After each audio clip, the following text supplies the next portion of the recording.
bonsoir tout le monde, bonsoir à vous dans la salle, bonsoir à ceux qui sont assis à Longueuil là-bas, bonsoir. J'ai longtemps hésité avant d'inclure le numéro que je vais vous faire ce soir dans mon spectacle parce que c'est un sujet un peu plus personnel. Tu sais, c'est le genre de numéro que tu sais pas ça va être quoi la réaction des gens.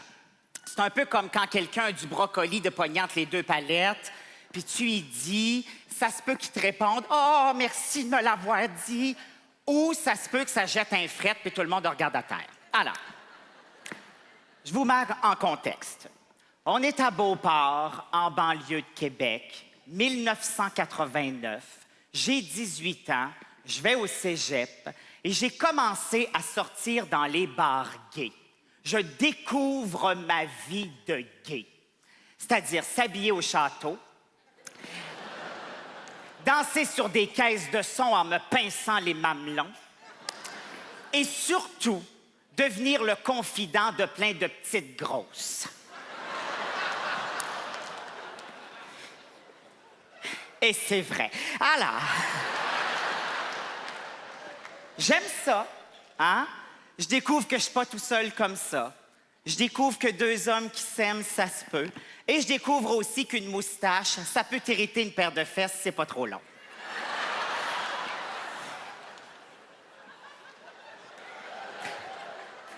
J'aime ça, mais en même temps, j'ai un malaise. J'ai un malaise par rapport à ma mère parce qu'il faut constamment que je lui mente sur ma vie. Il faut que j'invente plein d'histoires, puis j'aime pas ça. À chaque fois que j'y ai dit que j'étais en train de jouer au billard avec mes amis, en fait, j'étais en train de me péter la voix dans un karaoké en chantant « Dancing Queen, young and sweet, only 17 ». D'ailleurs, ma mère a toujours trouvé ça bizarre que je perde la voix en jouant au billard. Ce qui fait que j'ai décidé de lui dire que j'étais gay. Je le savais que ça allait être un moment difficile à passer, mais je voulais me libérer de ça et surtout, je voulais être honnête avec elle. En même temps, je me disais que depuis mon enfance, hein, elle devait bien avoir eu quelques signes de ma différence, hein, parce que je suis pas un cave, là. Je le sais bien que je suis pas la virilité incarnée sur deux jambes, hein. Si quelqu'un me dit « Ouais, t'as un côté féminin assez développé », ça me surprendrait que je réponde « Ah ouais? » J'avais jamais remarqué. Je l'entends, ma voix, moi aussi.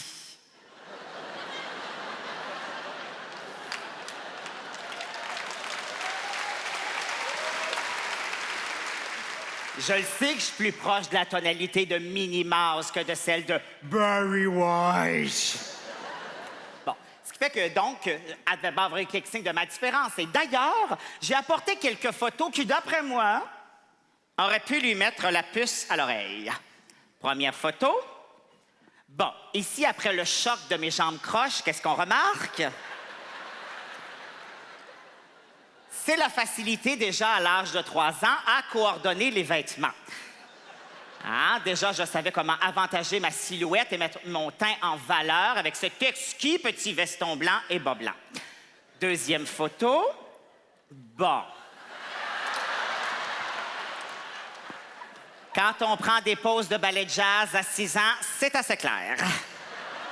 On dirait que je me prépare à passer une audition pour Grease. Un peu de John Travolta, mais ben du Olivia Newton-John. Et finalement, troisième photo. Alors, pour éviter tout malentendu, je suis assis à l'extrême droite et non pas au centre. Trouvez-moi un seul hétérosexuel qui portait des pantalons blancs ballons à son bal définissant. Oh Dieu, pas besoin de sacrer, madame! C'était les années 80! Fin de la parenthèse. Ça a pris 1 mois. À chaque soir, pendant 1 mois, j'ai voulu lui dire, mais j'étais pas capable. J'avais même pensé commencer en lui disant que j'avais le cancer. C'est vrai, parce qu'on dirait que lui dire après que j'étais gay, ça paraissait moins grave. J'aurais dit quelque chose dans le genre... j'ai le cancer du foie. Oh, puis en même temps, ils ont découvert que j'étais gay. Mais force-toi pas à m'accepter, je le sais même pas si je vais survivre.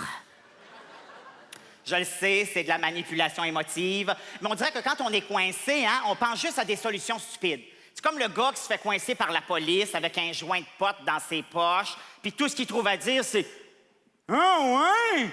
Elle sait pas qui c'est qui a mis ça là? » En plus, j'avais juste un créneau horaire de 1 heure pour le dire à ma mère, soit entre 5 heures et 6 heures de l'après-midi. Pourquoi? Parce qu'à 4 heures, c'était l'émission de Claire Lamarche et à 6 heures, c'était les nouvelles avec Jean-Luc Mongrain. Et il n'y avait rien qui pouvait faire manquer ça à ma mère. J'aurais pu passer en feu devant elle. Puis elle m'aurait dit « Tasse-toi, maman va t'éteindre après Claire. » Finalement, un soir, je me suis décidée. Je revois encore très bien la scène. Ma mère était assise dans son fauteuil face à la télévision. Moi, j'étais assis dans l'autre fauteuil à côté d'elle. La musique du générique de fin d'émission de Claire Lamarche commençait pendant que Claire remerciait ses invités. 2 femmes manchottes qui font du tir à l'arc avec leurs orteils. J'ai dit à ma mère que j'avais quelque chose de bien important à lui dire. Et là, comme si j'avais peur de ne pas être capable de cracher le morceau, je me suis dépêchée d'y dire « Maman, je suis gomosexuel. » Faut-tu être cave? Je savais pas si je devais dire gay ou homosexuel, ce qui fait que ça a sorti gomosexuel. Mais je me suis vite repris et j'ai dit à ma mère « Maman, je suis homosexuel. » Elle n'a rien dit. Elle a juste baissé la tête. Je vous le jure, on aurait dit que le temps venait de s'arrêter dans notre salon. Et là, ma mère s'est mise à pleurer.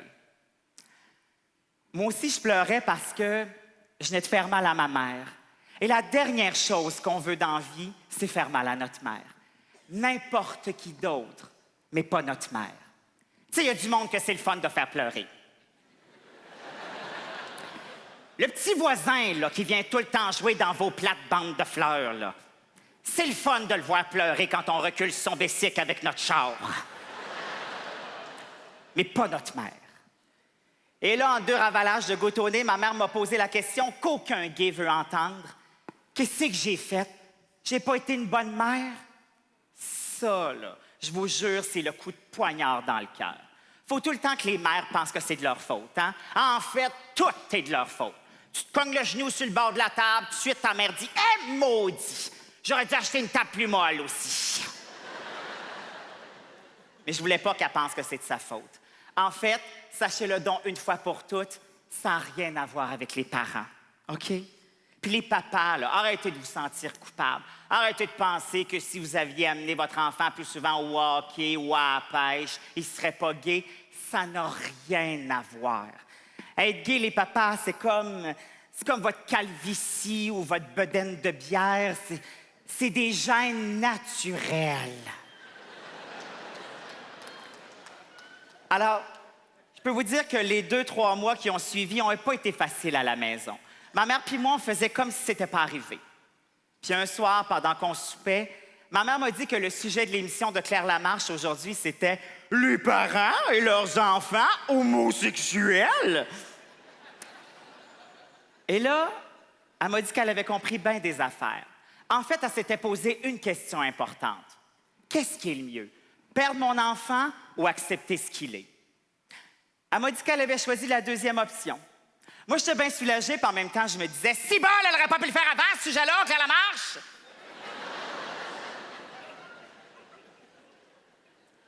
Mais ma mère m'a surtout dit qu'elle avait peur que la vie soit difficile pour moi à cause de ça. Puis moi, j'ai dit que la vie, c'était souvent difficile, puis ça pour n'importe qui.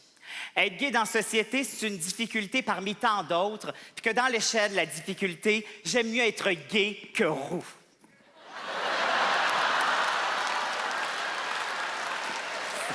Oh! Ça, c'est pas drôle! Adolescent roux, ça doit être l'enfer! Eh non, j'ai couché avec des roux, arrêtez donc! Faut tamiser la lumière, puis ça a l'air d'être blond, c'est correct, OK. Ça flash un peu plus, mais bon, parenthèse. OK. Alors, je peux vous dire qu'aujourd'hui, l'homosexualité dans ma famille, c'est quelque chose de très facile, très banal. C'est drôle parce que ma cousine me disait ça l'autre fois. « Hey, me demande dans la famille qui c'est qui va prendre ta relève. » Au même moment, son fils de 6 ans est passé en dansant comme Christina Aguilera. Me suis contentée de sourire. Je prends 2 secondes pour lever mon chapeau à ma mère pour son ouverture d'esprit et son amour inconditionnel. Je lève aussi mon chapeau à tous les parents. Peut-être vous, ce soir, qui êtes ici dans la salle, qui choisissent de ne pas tourner le dos à leur enfant quand ils apprennent cette nouvelle-là. Je déteste faire la morale dans la vie.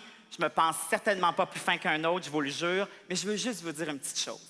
Si par hasard, ce soir, ici, il y a des gens qui viennent d'apprendre que leur enfant est gay ou qu'ils soupçonnent fortement de l'être, avant de lui tourner le dos, posez-vous la question.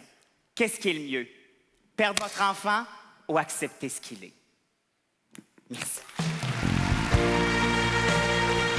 C'était Alex!